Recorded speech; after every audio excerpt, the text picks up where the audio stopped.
ਅੱਛਾ ਬਸ ਸਾਹਿਬ ਮੈਨੂੰ ਇੱਕ ਗੱਲ ਦੱਸੋ, ਤੁਸੀਂ ਅੱਗੇ ਕਹਿ ਰਹੇ ਹੋ ਤੁਸੀਂ ਜੋ ਕੁਝ ਪੜ੍ਹਿਆ ਉਹ ਤੁਹਾਨੂੰ ਯਾਦ ਹੈ? ਨਹੀਂ ਯਾਰ, ਕੀ ਕੀਤਾ ਜੀ? ਬਸ ਟਾਈਮ ਹੀ ਵੇਸਟ ਕੀਤਾ। ਨਹੀਂ, ਕਿਹੜੀ ਡਿਗਰੀ ਕੀ ਹੈ? ਮੇਰੀ ਡਿਗਰੀ ਹੈ ਇੰਜੀਨੀਅਰਿੰਗ, ਕਿਹੜੀ? ਮੈਕਾਟ੍ਰੋਨਿਕਸ ਇੰਜੀਨੀਅਰਿੰਗ, ਰੋਬੋਟਿਕਸ ਇੰਜੀਨੀਅਰਿੰਗ। ਤੇ ਜਨਵਰੀ 'ਚ ਤੁਹਾਡਾ ਵੀਜ਼ਾ ਮੁੱਕ ਰਿਹਾ। ਜਨਵਰੀ ਦੇ ਵਿੱਚ ਸਾਡਾ ਵੀਜ਼ਾ। ਰੋਬੋਟਿਕਸ ਦੇ ਵਿੱਚ ਤੁਸੀਂ ਅੰਗਰੇਜ਼ੀ 'ਚ ਪੜ੍ਹੇ ਹੋ, ਕੀ ਤੁਹਾਡਾ ਮੁਸਤਕਬਲ ਹੈ? ਮੁਸਤਕਬਲ ਹੈ ਵੈ ਕਿ ਫਿਲਹਾਲ ਕੋਈ ਮੁਸਤਕਬਲ ਨਹੀਂ। ਅੱਛਾ ਤੇ ਕੀ ਮਸਲਨ ਆਪਣੀ ਜ਼ਿੰਦਗੀ ਤੇ ਝਾਤੀ ਮਾਰੋ ਤੇ ਤੁਹਾਨੂੰ ਕੀ ਨਜ਼ਰ ਹੁੰਦਾ ਪਿੱਛੇ? ਹਨੇਰਾ ਹੀ ਹੈ ਪਿੱਛੇ ਤਾਂ ਕੁਝ ਵੀ ਨਹੀਂ ਭਾਈ। ਤੇ ਅੱਗੇ ਕੀ ਜੀ? ਅੱਗੇ ਕੀ? ਅੱਗੇ ਫਿਰ ਅਤੇ ਇਸ ਮੁਲਕ ਦੇ ਵਿੱਚ ਕੋਈ ਅਸੀਂ ਕੋਈ ਕੰਮ ਕਰਾਂਗੇ, ਕੋਈ ਮਿਹਨਤ ਕਰਾਂਗੇ, ਸ਼ਾਇਦ ਜੋ ਵੀਜ਼ਾ ਹੀ ਮੁੱਕ ਚੱਲਿਆ ਤੇ ਕੀ ਕਰਨਾ ਜੀ? ਫਿਰ ਆਈ ਹੈ, ਫਿਰ ਵੀਜ਼ਾ ਹੀ ਮੁੱਕ ਚੱਲਿਆ, ਫਿਰ ਕੀ ਕਰਨਾ? ਕੀ ਕਰਨਾ? ਕਿੱਥੋਂ ਲੈਣਾ ਜੀ ਵੀਜ਼ਾ? ਵੀਜ਼ਾ ਫਿਰ ਕੁਝ ਕਰਨਾ ਹੀ ਪਏਗਾ ਸਾਨੂੰ। ਫਿਰ ਪੈਸੇ ਦੇ ਕੇ ਲੈਣਾ ਜੀ? ਪੈਸੇ ਦੇ ਕੇ ਲੈਣਾ ਪਏਗਾ ਜਾਂ ਕਿਸੇ ਪੈਸੇ ਹੈ ਜੇ ਗੱਡੀ ਲੈਣ ਜਾਵੇ ਤੁਹਾਡੇ ਨਹੀਂ, ਪੈਸੇ ਨਹੀਂ ਹੈ। ਤੇ ਫਿਰ ਕਿੱਥੋਂ ਲੈਣਾ? ਨਹੀਂ ਤੇ ਉਹ ਸਾਨੂੰ ਕਿਉਂ ਇਹਨਾਂ ਨੇ ਪੜਾਇਆ ਸੀ ਇੰਨਾ ਜ਼ਿਆਦਾ? ਬਸ ਅਸੀਂ ਪੜ੍ਹੇ ਸਾਂ ਕਿ ਯਾਰ ਅਸੀਂ ਖਿਦਮਤ ਕਰਾਂਗੇ ਮੁਲਕ ਦੀ ਅੱਛਾ ਤੇ ਅਸੀਂ ਕੋਈ ਪ੍ਰੋਡਕਟਿਵ ਫਰਦ ਬਣਾਂਗੇ, ਲੇਕਿਨ ਅਸੀਂ ਨਹੀਂ ਬਣ ਤੁਹਾਡੀਆਂ ਜਿਹੜੀਆਂ ਦੋਵਾਂ ਪਾਸੇ ਦੀਆਂ ਕਲਮਾਂ ਨੇ ਚਿੱਟੀਆਂ ਹੋ ਗਈਆਂ। ਚਿੱਟੀਆਂ ਹੋ ਗਈਆਂ ਕਮਾਈ ਕਰ ਕਰਕੇ ਚਿੱਟੀਆਂ ਹੋ ਗਈਆਂ, ਪੜ ਕੇ ਭਰਾਵਾ। ਉਹ ਜਿਹੜੇ ਪਿੱਛੇ ਪਾਕਿਸਤਾਨ 'ਚ ਇਲਮ ਦੇ ਵਿੱਚ ਆਪਣੀ ਜ਼ਿੰਦਗੀ ਜ਼ਾਇਆ ਕਰ ਰਹੇ ਨੇ ਉਹਨਾਂ ਨੂੰ ਕੀ ਕਹਿਣਾ ਚਾਹੋਗੇ? ਉਹਨਾਂ ਨੂੰ ਇਹ ਕਹਿਣਾ ਚਾਹਾਂਗਾ ਜਿਹਦੇ ਵਿੱਚ ਇੰਟਰਸਟ ਹੈ ਉਹ ਕੰਮ ਕਰੇ। ਤੇ ਪਾਕਿਸਤਾਨ 'ਚ 4 ਸਾਲ ਦੀ ਡਿਗਰੀ ਕਰਨੀ ਚਾਹੀਦੀ ਹੈ ਕਿ ਨਹੀਂ? ਨਹੀਂ, 2 ਸਾਲ ਦੀ ਹੋਣੀ ਚਾਹੀਦੀ, ਮੈਕਸਿਮਮ 3 ਸਾਲ। ਨਹੀਂ, ਐਫਐਸਸੀ ਤੋਂ ਬਾਅਦ ਮੁੰਡਿਆਂ ਨੂੰ ਨਸਣ ਦਾ ਮਸ਼ਵਰਾ ਦਿੰਦੇ ਹੋ ਕਿ ਨਹੀਂ? ਐਫਐਸਸੀ ਤੋਂ ਬਾਅਦ ਜਾਣ, ਨਸਣਾ ਚਾਹੀਦਾ। ਐਫਐਸਸੀ ਤੋਂ ਬਾਅਦ ਤੇ ਸਮਝ ਆਏਗੀ ਉਹਨਾਂ ਨੂੰ ਕਿ ਅਸੀਂ ਕਰਨਾ ਕੀ। ਐਫਐਸਸੀ ਤੱਕ ਤੇ ਸਾਨੂੰ ਨਹੀਂ, ਐਫਐਸਸੀ ਕਰਕੇ ਉਹ ਅੱਗੋਂ 4 ਸਾਲ ਦੀ ਡਿਗਰੀ 'ਚ ਜ਼ਿੰਦਗੀ ਜ਼ਾਇਆ ਕਰਨ ਕਿ ਇੱਥੇ ਆ ਕੇ ਮਜ਼ਦੂਰੀ ਕਰਨ?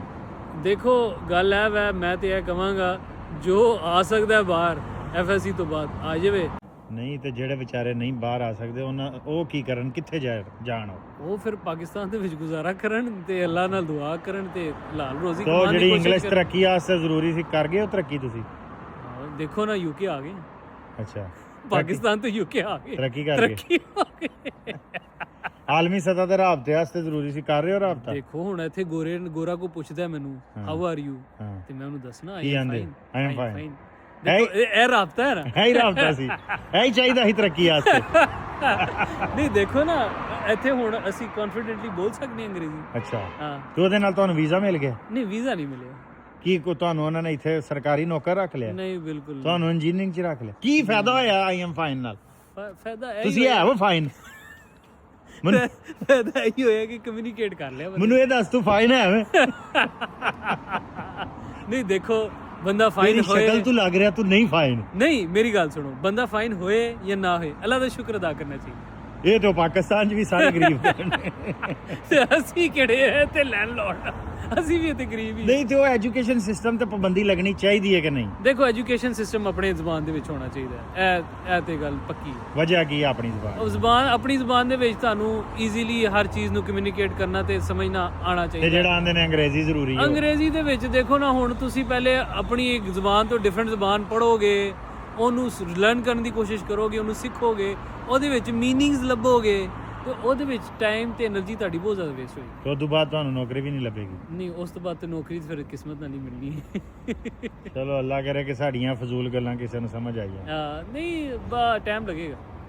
ਮੈਂ ਤੁਹਾਨੂੰ ਪਹਿਲੇ ਵੀ ਕਿਹਾ ਸੀ ਟਾਈਮ ਲੱਗੇਗਾ, ਇੰਨੀ ਜਲਦੀ ਨਹੀਂ ਸਮਝ ਆਏਗੀ ਲੋਕਾਂ ਨੂੰ। ਤੇ ਸਮਝਾਵਾਂਗੇ ਤੇ ਆਏਗੀ ਕਿ ਨਾ ਉਮੀਦ ਹੋ ਕੇ ਬਹਿ ਜਾਈਏ?